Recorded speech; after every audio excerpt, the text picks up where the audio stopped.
Hey, happy Black History Month. In this episode of Conversations with Ordinary People, we focus on Black excellence and Black stories. Join me as I chat with Cedrick Iyumva. Hi, my name is Cedrick Iyumva, which means God listens. I'm passionate about listening and connecting people through exploring diverse perspectives, understandings, and knowledges that shape a better world, shape better organizations, and create better environments for everyone. My vision and mission in this world is to listen in a way that will shape the future of human connection and bring more people together. Hey, you're listening to Conversations with Ordinary People, honest stories, real reflections, and human connection.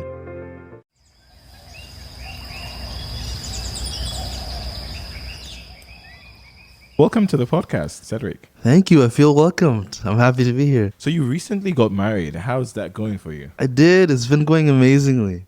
I've enjoyed 6 to 7 months. Wow. Yeah. So are you still in the honeymoon phase? Am I still in the honeymoon phase? I mean, I wouldn't call it that. We were dating for a good 4 years, so Wow. I think every day is honeymoon. That's true. Every day is honeymoon. Well, that's good. Have you noticed any changes about yourself since getting married? Any changes about myself? I think I'm a lot more outward centered than I was before. Don't get me wrong. I think I was outward centered before, but I think now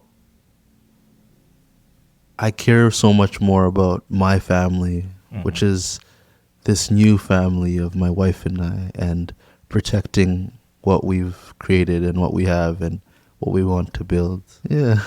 Oh, that's good. How was the whole ceremony? Yeah, from your perspective, because my wife and I attended your wedding. Yeah. And it was really good. Okay. Like, oh, man. Like the cultural aspect, the reception, everything was really good. But how was it from your perspective? I feel, look, we were very fortunate to have a community of people on both sides who really wanted to support us and be there for us.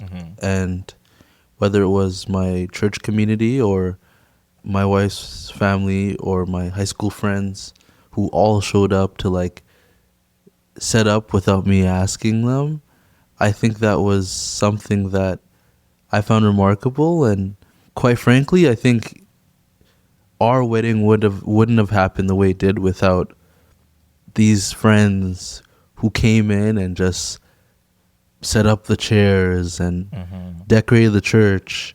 I think, let's say I invited the groomsmen to come set up, but we ended up having like 50 people setting up. Wow. You know, like we ended up having like all of my high school friends showed up to the reception hall. Really? To set up all the flowers, to set up the lights.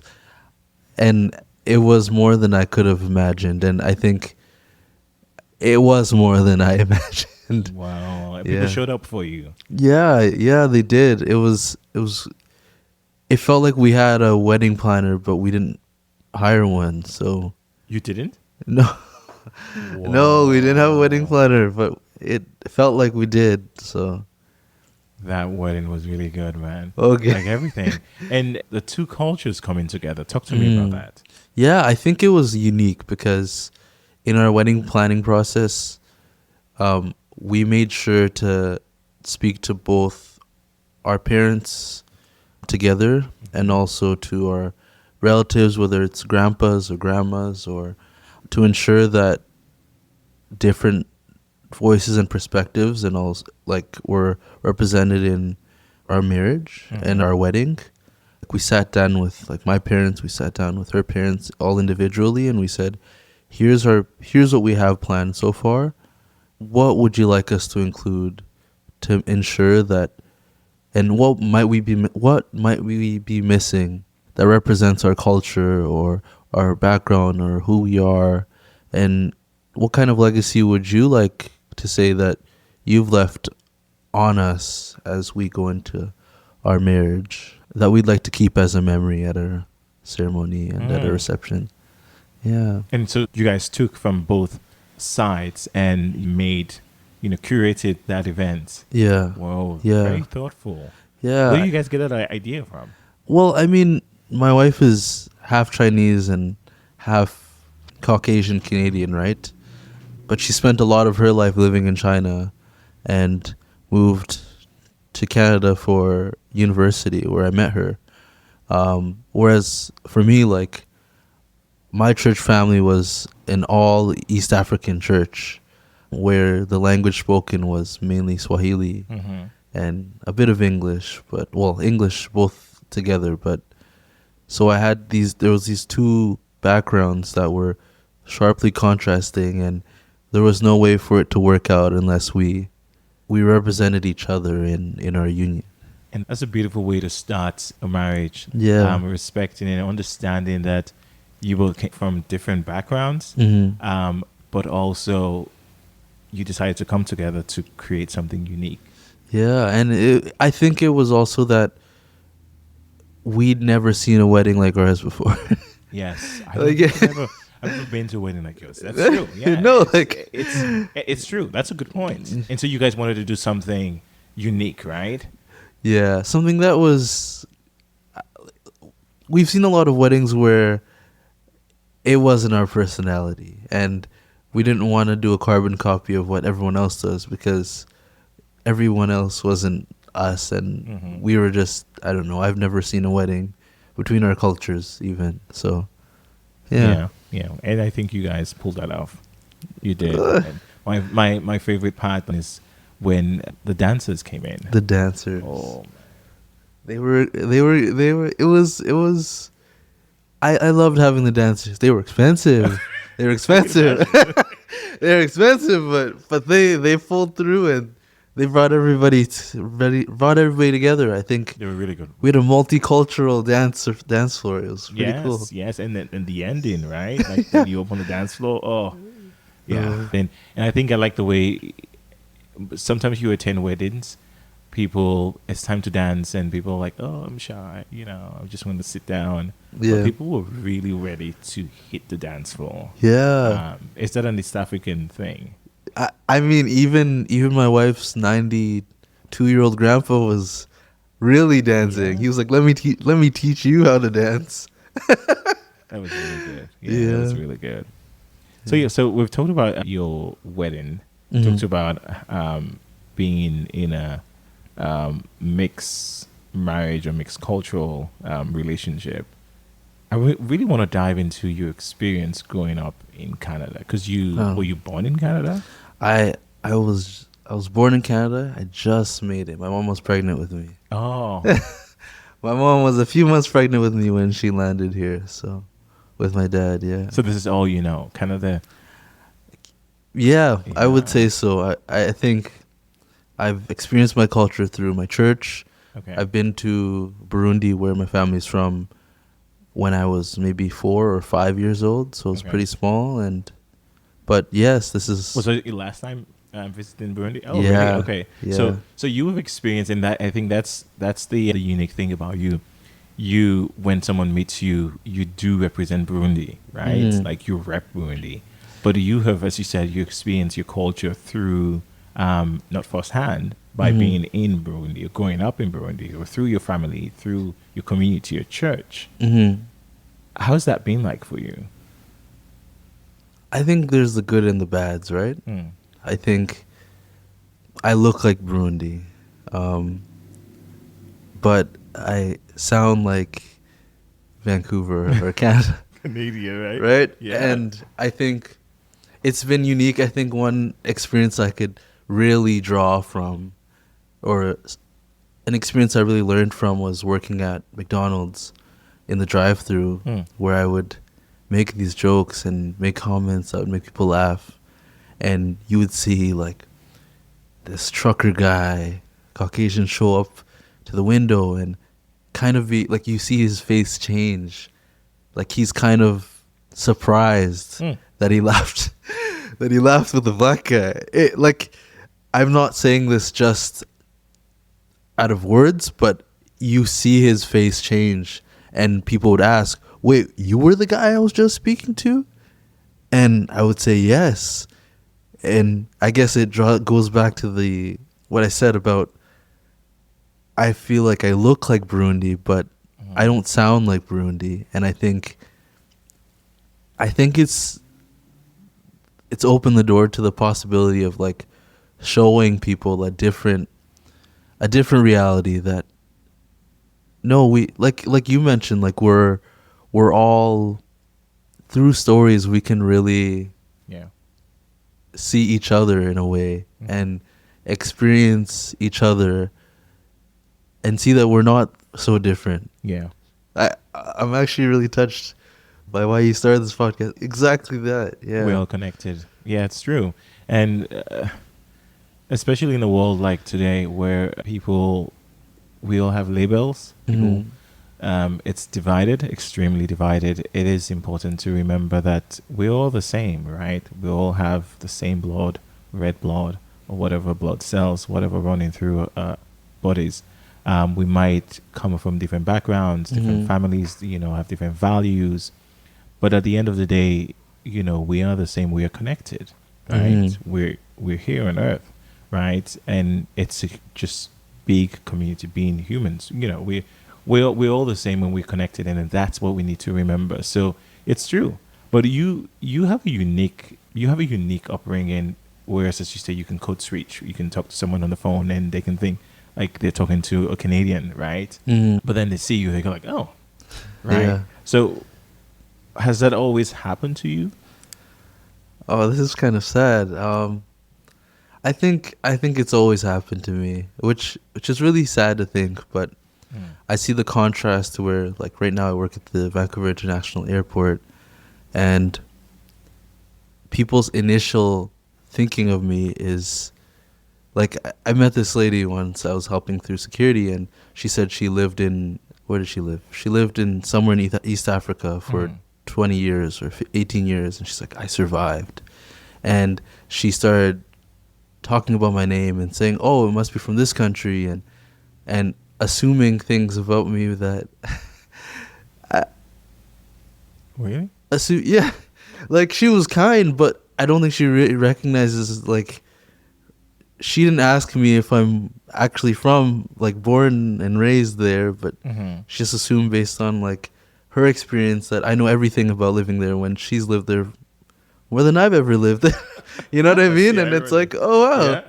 Yeah. Whereas, like, let's say the drive-through example, these people don't see me until they see me. And that's when they're touched or moved or surprised. But that's an actual, it's always been like that, I would say. Yeah. Has that affected your sense of identity? My sense of identity. I would be lying if I said no. Like, I'd be lying if I said people look at me the same way they look at everybody. I would be lying if I said that. I would be telling myself a lie to say that.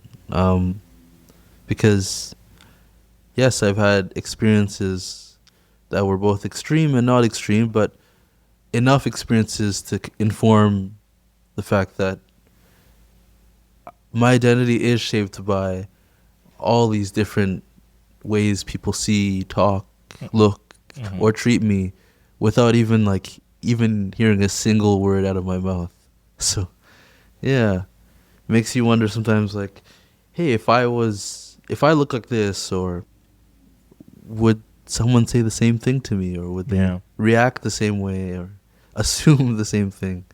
So, makes me very careful with how I express myself and how much distance I place with people, or let me make sure that I go on my break after the person I was just with leaves, to make sure, because, like, for example, at the airport, I would help somebody, and I'd be like, okay, I'm gonna go on my break. I go on my break, and the person sees me, and they're like, is that our bag? Or that guy took my passport. And it's like, oh, okay, interesting. Like, especially the bag example, where they're like, the guy's asking his wife, is that our bag? And I'm just going on my break. Thinking that you're going to do something. Then I took his backpack. Oh, really? Yeah, it's pretty. So I like examples like that, or where I wait until the people I help are gone, fully gone, so then I can go get myself and go on break. Because You don't want No, the no, hassle, I yeah. don't. No accusations. Mhm. I'm tired of that. Yeah. So you technically managing the emotions and reactions of others. You're conscious of where you are and who you are, Yeah. which is very sad. It's true. People also talk about like sometimes when you have to present yourself like you're not harmful, Yeah. just so you want Yeah. people to feel safe. Yeah. Yeah. Yeah. Yeah. Wow. And only some people are able to. Yeah. Only some people. Only some people get it. Other people think It's in yeah. your head. It's in my head. Yeah. It's. It's just making things up. So do you think you have an identity crisis when you think of yourself? Do you think of yourself as a Canadian or someone from Burundi? This is that's such a deep question. I am Canadian. I'm born in Canada. I grew up doing everything that a Canadian would do. Mm-hmm. I speak like a Canadian, someone would say, as in, I get the expressions and everything, but I don't think I think society would struggle to see me as Canadian. Even if, do you know what I'm saying? I do. Like, I think society would struggle people would struggle to believe that I accomplished this or that. People would not believe my credentials, Mm-hmm.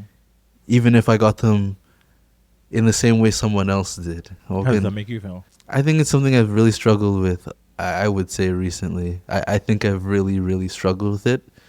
I had a conversation recently with someone from Trinity Western University where I went to school, and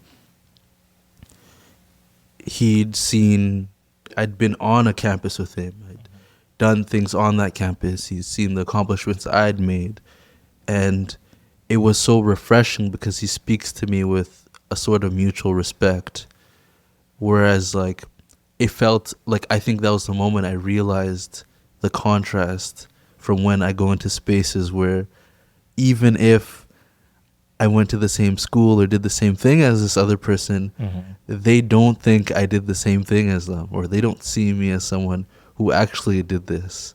Even if I say it with my words that I did this, but someone's looking at me with skepticism, or with a side eye, or with a okay well, but it's not the same. And I don't know, I find myself asking my coworkers, hey, like, do people ever say this to you or do this to you? Or, like, I say something and they want to verify my identity first, my ID badge first, to make sure that I'm legit. Like, I ask my coworkers questions like that. Yeah. You have to be extra. Well, like, I'll give you an example. I tell my coworkers this. I make sure I smell extra good at work. I make sure I don't have a pimple here or a dot here or any booger or whatever it is anywhere. That's normal. That's normal. Fine. You're spotless. But I make sure that I'm extra careful with everything. I don't have a stain here, even if my coworker would have a stain here. I make sure that there is no reason for someone to look at me and assume. Yet people still assume. So, yeah. Nah. Where did you get that from? Was that something your parents told you you have to be squeaky clean, right? You don't look at Bob from across the street and you want to be like Bob because Bob doesn't have the same privileges that, you don't have the same privileges that Bob does, right? Was that something that was taught, or you just, you got it from by just looking at other people, or the people that do look like you, how they move around, how they behave themselves? Where did you get that from? I think I learned it through experience. As in, I remember being in grade 10, sitting at BC Place watching the high school championships for football. And this old man comes like 4 to 8 levels down and asks if I took his like wallet and I remember being like with my friend and being like, I'm confused because look at all these rows of people sitting here and he didn't ask anybody else. Wow. And he came back down and he said, are you sure? I know the owner of this place. And I remember going to school the next day and asking my teacher, Monsieur Duchesne. I remember looking at him, asking him, "Do I look like a gangster?" Like I remember distinctively being like, "Do I look like a gangster?" And he's like, "Why would you say that?" No, like why? I said, "Well, like why would a guy come down and think I was the one who stole this out of anybody sitting in the stadium? And why would he come back and ask me if I'm sure? Like, did he not hear me the first time?" Yeah. Like, I've been sitting here the whole time with my friend, and I'm like a kid. Like, this guy's like gray hair old guy. And I remember wondering, like, do I look like someone who would steal? Like, my dad's a pastor. I go to church. I sang in the choir at that point. Like, like, did I look like someone who would steal? I think that's where I got that mindset of, like, I gotta look like this. We're going to take a quick break here. We've been talking about Cedrick's multicultural wedding, his upbringing, and the painful reality of being perceived differently because of how he looks. We just heard about a moment in grade 10 that changed everything. When we come back, Cedrick shares how he transformed that pain, choosing resilience over despair, and what it really means to call a place home when home doesn't always recognize you. If you're enjoying this episode, please share it with someone who needs to hear it. Subscribe, leave a review, and follow us for more conversations that connect us through our stories. We'll be right back. I gotta look like I'm not a threat to someone. Things like that, I guess. Those kind of experiences that made me realize that I can't just show up and in my hoodie and No, I can't just show up like you that. can't. Like You have to be extra careful. actually, And how old were you? I was maybe grade 10 or grade 11. So that's 16, 17, 16. 16, 17. 16. What did that do to you, to your self-esteem? I think I got to a point where I was like, it's either I become super like sad or I become super resilient and become and change and transform and to reflect what I need to be this person in this world that I actually live in, right? And in this place you call home. This is your home, right? You See, grew that's up the here. thing about home. It's where is home? Where is home? That's a good question. Where's Where home is for home? you? Where is home? I live in Vancouver, but I live in Vancouver. Yes, that's home. I grew up living in Surrey, and I guess the fact that I grew up in like a neighborhood where like that was very multicultural, I never really struggled with like because we were all like minorities in the neighborhood I grew up in. Mhm. I never really thought about difference as much as I did when I moved when I was 17, or I guess when I went to university it was my first real experience with like strong difference. Really? So even though you were in Canada, you were still in a bubble where your neighbors looked like you, or like minorities that share the same experience as you, and so you did not really face the harsh sense of like Canada's racism and an instance like what you said, the old man came down to you. So it must have really like shaken you up when you faced all of those things. When you then moved out of that bubble, that space. I don't know how I responded to it though.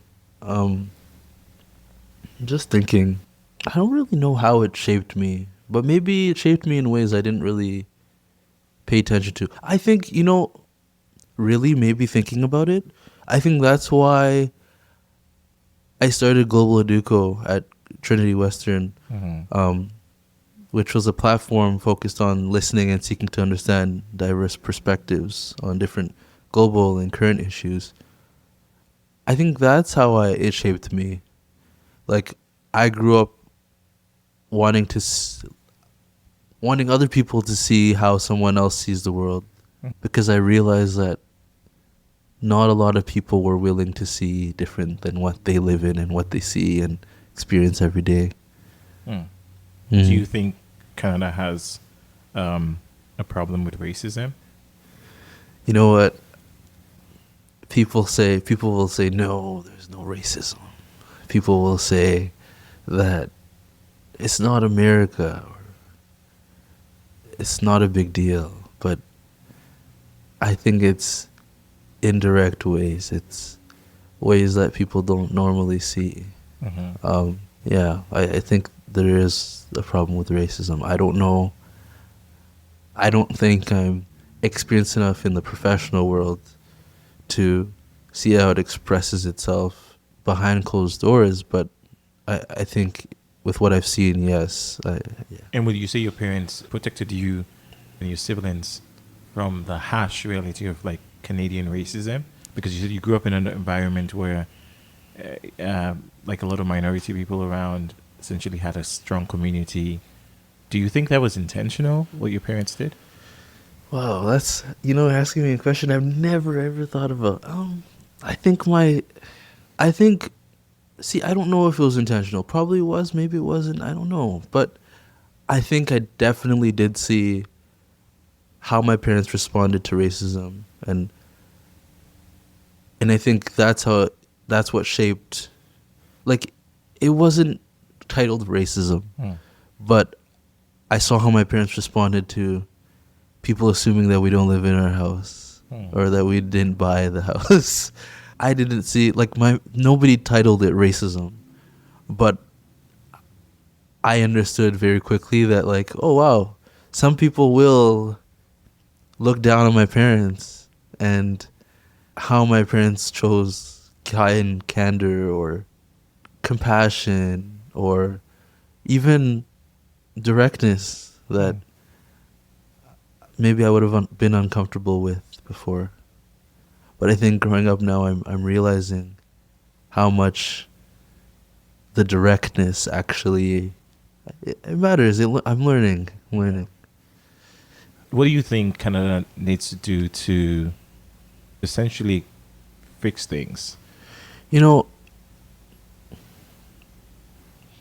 honesty, I can speak from where I've been. I've been in university, for example.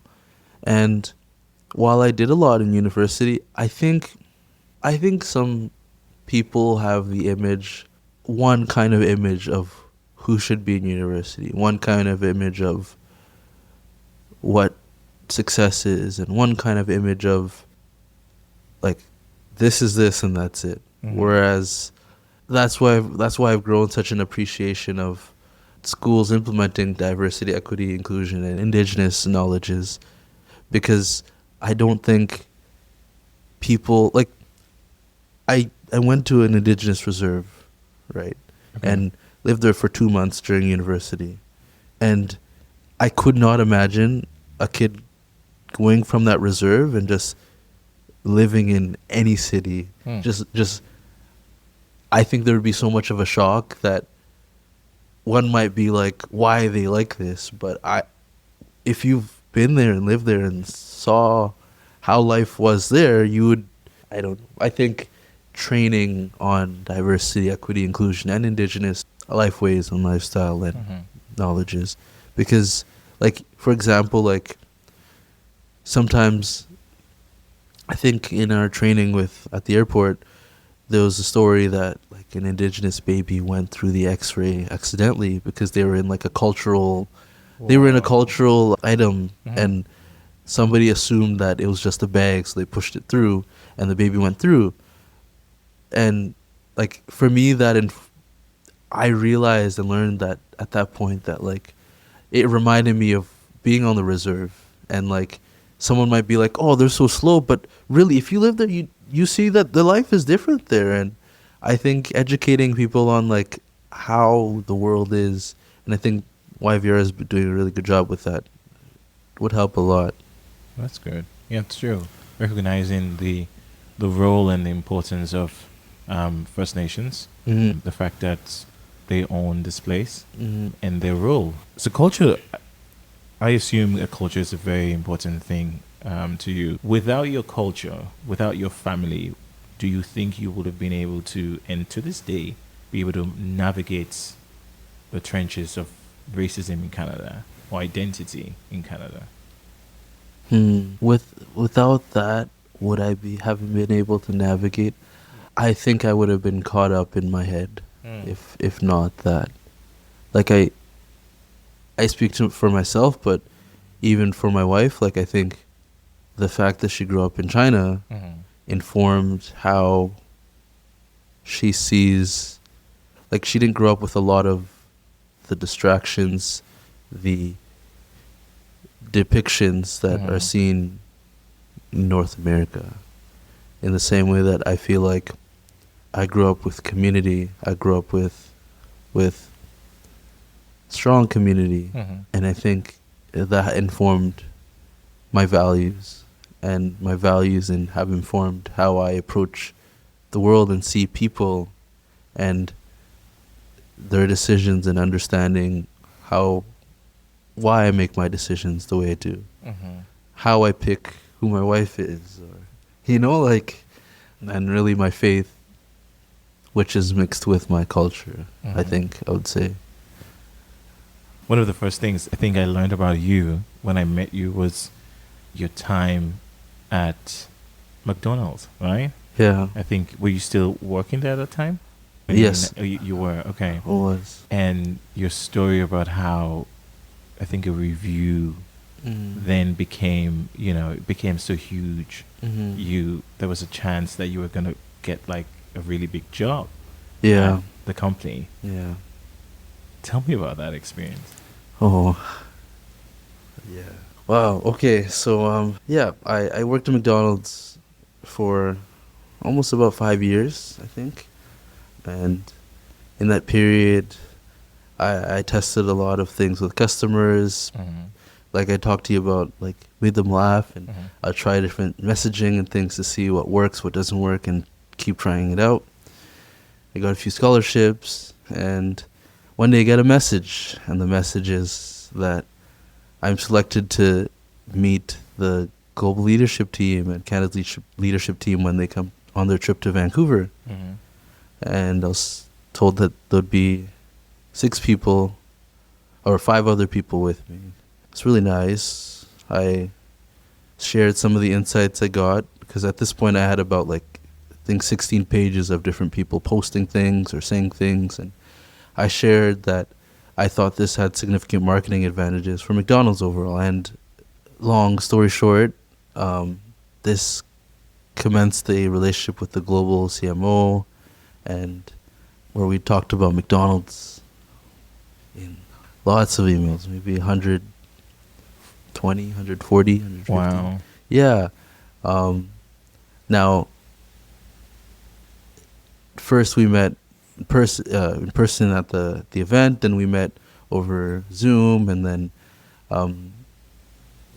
the idea was that I would get a corporate job once I graduate from university, and she was aware of that since our meeting. And yeah, it was I think what really happened was that she really wanted me to get the job, but I don't know where corporate politics in Canada, and it's like she followed up with the Canadian team, and I emailed and said, hey, like I don't feel like you're being very straightforward with me. I haven't heard anything, and I'd get a response the next day saying, hey Cedrick, I am serious, just give me some time, or follow up with them, followed up a few times, and after that, after I waited a few months and I gently nudged, she finally CC'd the chief HR officer in Canada and asked and let him know, and said, Cedrick, he knows what you want, and he will get you what you want. From here, I can't continue contact. And he basically emailed me back, said, good luck, here's the link to apply online. And that was after 2 years of communication with the global CMO, and she did end up saying sorry. She said sorry, but yeah, it was, I couldn't understand how a global CMO's recommendation, the global CMO of the whole company's recommendation, couldn't even get me, like I got nothing. And I think that was the sad part. Like, you could give me an internship even. Yeah. You could even give me an internship at anywhere, right? But I got nothing, and it just ended there. I wouldn't say she didn't try, but I couldn't understand that. I wondered if I'd been someone else, even to even get her contact and continue conversation for that long, I wasn't just saying nonsense. even for her to recommend, was not saying nonsense. Yeah. I was giving value, but I didn't receive value back. And I think that's what was sad. And even the initial contact with her, it wasn't like it was random, right? You did something. Mm-hmm. Was it a competition? Did you win an award that got you, or did you do a presentation when the Mm-hmm. team, when they were in town, right? Yeah. So you had something. She saw something in you. Yeah. Well, yeah, I think I got scholarships 2 years in a row at that point. And when we were at that table, Mm-hmm. I presented the fact that my insight on what I thought the brand needed overall, but also what the future looks like. Mm-hmm. But I also showed her how it had significant marketing advantages, and later emailed the testimonials from customers with my big idea, and CC'd her with the senior director, and they both responded, and that's how our communication continued. She said that she wanted to continue our McDonald-centered relationship, and that she wants to hear everything I want to say. So that's how our relationship commenced. And that went on for 2 years. 2 years. For 2 years, yeah. I was 20 years old. I was naive, I think, but I wasn't so naive to think that nothing could come out of this, because I genuinely saw value that I was bringing to our conversations. And if I'm being quite frank, I listened to like all of her podcasts, and I could see that some of the ideas I was bringing to her, she was actually reflecting on them and seeing their value. Oh, really? Yeah, and even I'm gonna say this, I even sent an email about McDonald's menu once and talked about what they need, and the CEO of McDonald's sat down at a conference, like I think a month or two after that, and said exactly. I was showing my wife, literally word for word. Oh like, my. yeah, it was so crazy. I was listening to what he was saying at the conference, and I pulled up the email I sent to them, to the CEO and to Global CMO, and I was telling my wife, literally, look, this was sent. Word for word. Look at. Well, I wouldn't say word for word. Okay. But I was saying McDonald's needs this, and this is why I'm saying this. The feeling is this. And he was up there sharing about how McDonald's needs this. And what we're realizing is that our good ideas often come from different places, and we're open to learning. And I was like, wow, like, I got nothing out of this, but Did he ever reply to your email? no. But then he took your idea. I don't want to say he took my idea. I don't want to say that, but I think that I wouldn't keep the communication unless I saw that, like, they were really reflecting on the things I was saying at the global level, but Nothing came out of it at the end. Nothing. How did that make you feel? Well, I mean, see, I think the global CMO is a kind person. I think maybe somewhere between her and Canadian hiring team or global anything, someone, I don't know. I've never heard of a global CMO connecting with someone for that sustained period. Yeah. And I've also never heard that leading to nothing, like not even an internship. Yeah. 2 years. 2 years is a long time. 2 years is a long time. Like, it's made me believe, because she said you'd be great in marketing. Like, if the global CMO of McDonald's is saying, Cedrick, you would be good in, like, we had a 30-minute call scheduled. Our call went for like 55 minutes, and I had to be, and she was still asking questions. I had to tell her, hey, like, I respect your time too much. I feel like we should just stop here. And then she looked at her calendar. She's like, we should schedule another day. Wow. And in my head, I was like, there's not that many people in the world who like, see, this is someone who wasn't looking at me like I'm some black gangster who's trying to do bad intention stuff. And I feel like the world she was trying to put me in, though, didn't see that, didn't want to see me as anything other than a black guy who, I don't know. like, I think now being in the world and talking about even these impressive things I could do or I've done, people don't see me like somebody else who is just as capable. Mm-hmm. Yeah. So like it gave me confidence in a way that was like I could do really well. But it also The reality. it tears me out going into Yeah. the world and talking to people and they look at me like excuse me, is there something on my shirt or my face? Like I go into this other environment with people of different races in university and they love me, Mhm. but because they've gone to know me, but like I don't know. Confidence is like slowly goes down as people start to look at me like I'm some, I don't know. People look at me like I'm uneducated and I don't know how to do this and I don't know. I think that the takeaway for me is the fact that you had the ability to dream. Yeah. Right. And I want us to focus on that a bit. Yeah. You had ideas. Yeah. You sat at a table, a regular, I don't know how old you were. You said you were 20, right? Yeah. 20-something-year-old person who just want to keep the ideas to themselves, right? Yeah. But you had such, a big thing in you where you felt so much confidence. You shared it with them and you maintained communication with the CMO for 2 years. That aside, you also sent an email to the CEO? Yeah. The CEO. Where did you get all of that from? The ability to be like, I can have this conversation. I can have an idea, Mhm. and I can tell it to this person instead of feeling so small. You felt you were big, and you had the ability to communicate with these people. Where did that come from? I think my parents always gave me permission to dream. Like my mom would always say, Cedrick's going to be the Prime Minister of Canada. I grew up with my mom always talking like that. And I think like I grew up always shaped by this like belief that anything is possible. But I also grew up shaped by real examples where like I believed I could.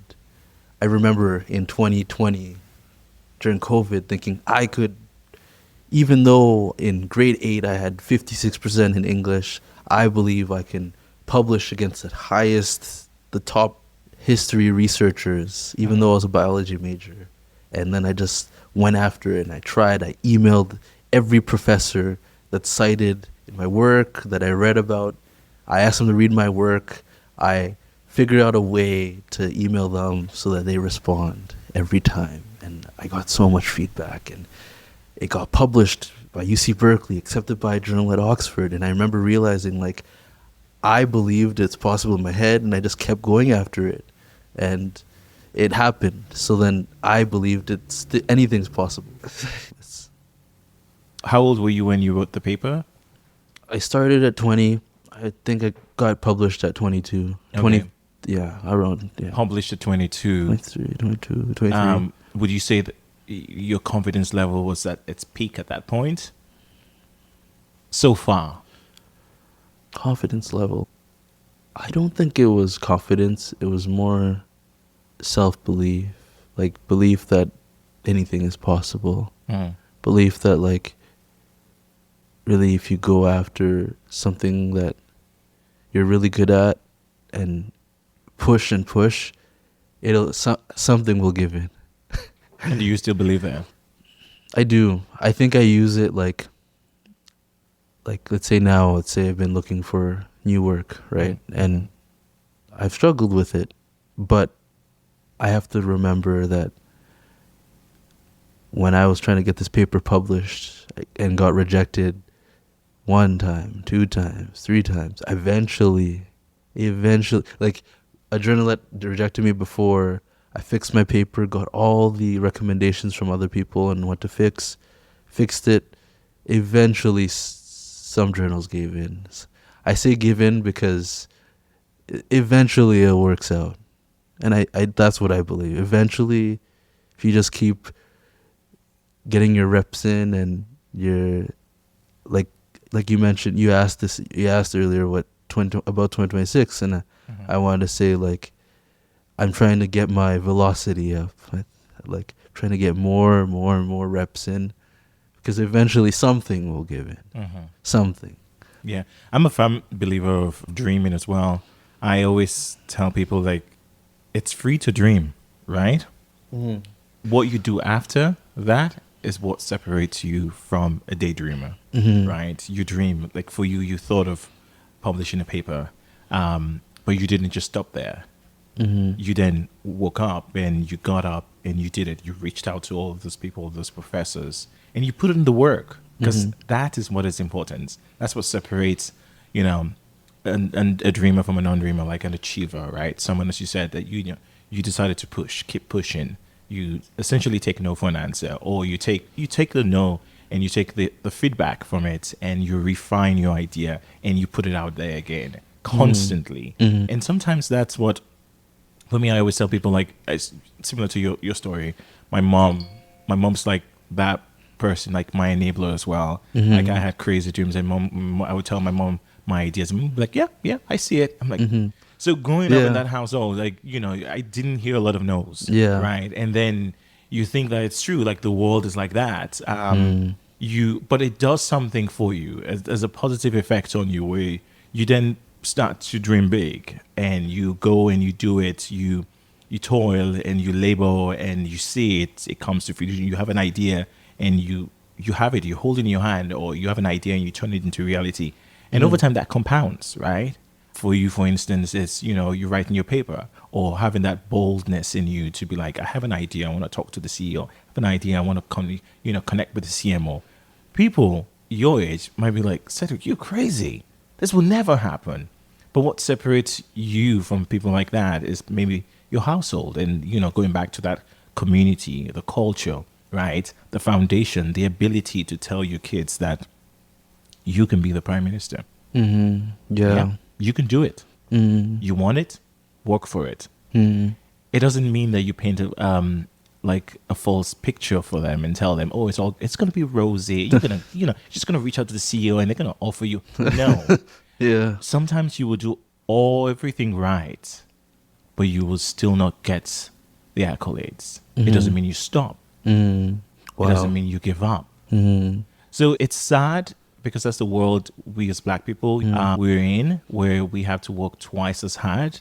But someone has to do it for your generation, for things to change for the future. Right? The fact that we're even here, the fact that, you know, we can have a chat like this, it's a testament of people that came before us. And that's what, you know, Black History Month is all about, is acknowledging the excellence of Black people, to have conversations around our contribution and what we've done and what we continue to do to push the human race forward, right? And to also inspire young generations and tell them that it might not be easy, but guess what? It's a lot sweeter because you toil for it. The fact that you didn't just send one email to the CEO at McDonald's and they offered you like a big corporate job, that might have just been an easy win, right? But whatever you get along the way, your story, that history is part of your story. So when you stand up and, as your mom said, you become the next prime minister, you're going to tell all of this. I went through this to get here. It makes your goal and your achievements even better. So it's difficult, because sometimes you might want to tell your kids that, hey, just give up, because there's no point in fighting.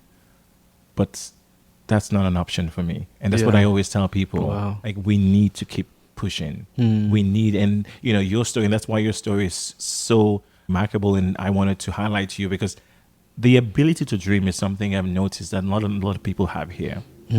Maybe because they just didn't hear a lot of yes, and you can do it from a young age. But understanding the structure, what makes someone like yourself, what makes a dreamer, and what makes a doer, right? What foundations, right, do they have? What is that it's factor that they grew up with? And I think, you know, it's funny you said that about your mom, because my mom was the same thing. And I'm forming the idea that it's that your formative years, when you build a lot of your character, is when you get that confidence, and people go like, who does he think he is? I'm Cedrick. And I know I'm worth every dime.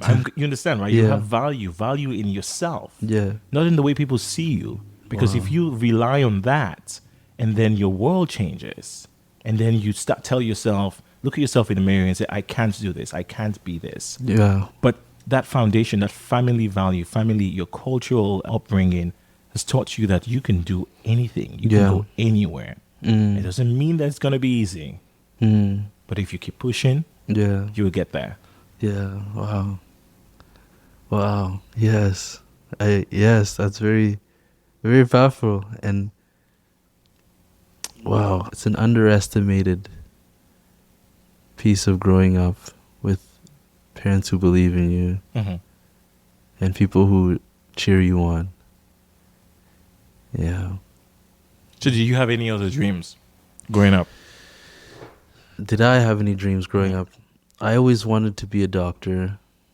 I thought I was going to go to medical school going into... Well, I wanted to go to medical school going into undergrad. And then, again, I met this global CMO who said, Cedrick, you do really well in business. And it would be one thing if it was just a one-day conversation and that's it. But when you continue communicating back for 2 years, you really mean what you say, right? And I felt that I owe it to myself to at least try. I can't not try. I've never had a corporate role to actually test out whether or not I will actually do really well. I've never actually done that. And until I've done that, I can't say that I am not built for this. Like you asked about confidence, I think it gave confidence that I would say the global CMO had this belief that I'd be good, especially since she's a leader in business. But at the same time, I owe it to myself to also do something with this recommendation or idea or belief. So have you given up on your medical dreams? Have I given up? I don't like using the word given up. I think it was redirection. Redirection. Okay. And until there's any other reason to redirect, I'm going to keep going until I actually get to see if this is what I want or not. So what do you want now? What I want now? I want to shape the future of human connection for organizations and in the future do what I always imagined doing, which was making people happy, whether it's through a brand, whether it's through an idea or a novel way of approaching, let's say, customer experience, insights or communications. That's what I want to do. I called it the Chief Listening Officer. I like that, Chief Listening Officer. Yeah, because you do need to keep your ears to the ground and be connected with your customers, right? Yeah. Is that the goal? Is that the goal title? Is that where you along on that journey to becoming a Chief Listening Officer? I think that I don't think the title itself is a goal, but it's the image I got when I initially pictured impact and large scale impact in the future. And I remember talking about how AI is going to be a big thing. This was in 2022, talking about how AI is going to be a big thing one day, but you still need human connection because that's the only way people will listen and trust and feel like they're part of this bigger picture. So if you could go back in time and have a conversation with your 15-year-old self, what would you say to your 15-year-old self? What would that conversation be? Keep going. I'd say keep going. I think when I was 15, you throw me back to 15. When I was 15, I was delivering newspapers so I could pay to join a track team and busing to South Surrey to run and also playing on the basketball team and trying to see if I could, just trying. And I think I would say keep going because I don't know, the more I the more I live in this world, the more I realize that not a lot of people try. Mm-hmm. Not a lot of people go past, like you said, dreaming. Not a lot of people, like, people dream and then that's it. And then they could become pessimistic about the idea that they had Mm-hmm. when they never actually tried. And I guess, like, yeah, with the McDonald's example or the publication or Global Educo, I could not live with the idea that I didn't try. Yeah. Like, yeah. That's good. Keep pushing. Yeah, that's something we could all tell our younger selves. You know, keep the fire burning. Keep pushing. Don't give up. Yeah. Yeah, because a lot of people do just before they get to the end. Yeah. And, like, I do want to say, like, I would say also keep your good friends. I think I was really sad this year because, or last March, one of my best friends died. Oh. And he was my one friend who was, like, the biggest, like, my biggest hype, man. I'd be down, I'd give him a call. He'd lift me up, and honestly, like, he'd come to my races or every time I did anything cool, and he'd always be hyping me up. And some days I'm, like, discouraged, and I'm kind of like, I can't call him anymore, you know? It's really, yeah. It's like some days I remember, like, I'm forced to remember that he's not there anymore because he's not that, there's not, his energy and shining light isn't there anymore. Mm-hmm. Yeah. So maybe I'd say, like, keep your really good friends, because, like, when you're discouraged, they will push you to get back up. Yeah, yeah. A good foundation, a good community around you, people to support you, and people that genuinely do care for you. Yeah. Another question we like to ask here is pivotal decisions. What's that one decision that you made that you can, put your finger on and say, yeah, everything after this changed for me. Like, my whole life changed. I do want to say, maybe, like, I would say getting baptized and accepting Jesus in my life. I would say that was pivotal because it's a constant reminder of who I am and how I need to show up in the world and who I represent in the world. So I would say, if I trace back every single event happening in my life, I have to trace it back to, like, my faith and how it shaped me into the values-driven person I am. Mm-hmm. Yeah. And having Christ as, a good example, someone to look up to. Mm-hmm. Yeah, I sometimes tell people, like, when you in a difficult situation or decision, just say, what would Christ do? Yeah. Right? Yeah. Right? Because everybody else, we're all humans. To your parents, sometimes they disappoint you, right? Yeah. But Christ is that epitome of, like, perfect being, like, no wrong, right? So what would Christ do? Yeah. And then you lead with love, right? Yeah. I was thinking about, like, yesterday in church, the pastor was talking about how either her or a friend got a sticker that she puts on her dashboard that says, like, show them Jesus. So every time she wants to, like, road rage or anything, she has a sticker that says, show them Jesus. And it's like, yeah, it's, I love it, but it's so deep too. It's like, wow. Yeah. So in wrapping up, I just want to ask you this question about, this is Black History Month. What does this month mean to you?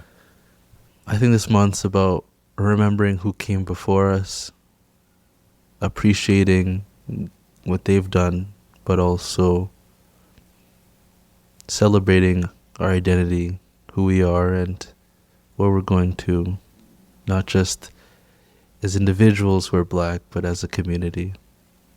Yeah. Thank you. That's really good. Thank you very much, Cedrick. Thank you for sharing your story with us. Thank you for allowing us to highlight you and your excellence and everything you've contributed to Canada. And hopefully younger people will hear your story, and even older people as well. It will be inspiring to people, the ability to dream and have confidence in yourself. And also, as you said, have good friends around you. Yeah. Friends that will push you to be a better version of yourself. Yeah. Thank you so much. This was so fun. No, this was so fun. That was fun. Yeah. Thank you. Happy Black History Month. Happy Black History Month. Thanks for joining us for another wonderful edition of Conversations with Ordinary People.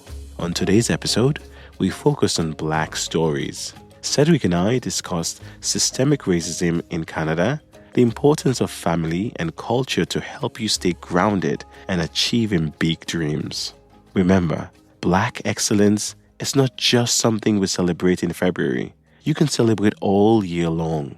I hope this conversation sparked something in you and motivated you to go out and learn more about the history of Black excellence in Canada. There's so many incredible stories out there. Happy Black History Month. That's it for this episode of Conversations with Ordinary People. Follow, share, and leave a quick review. And if you've got a story to tell, reach out. Until next time, be open, be kind, and keep the conversation going.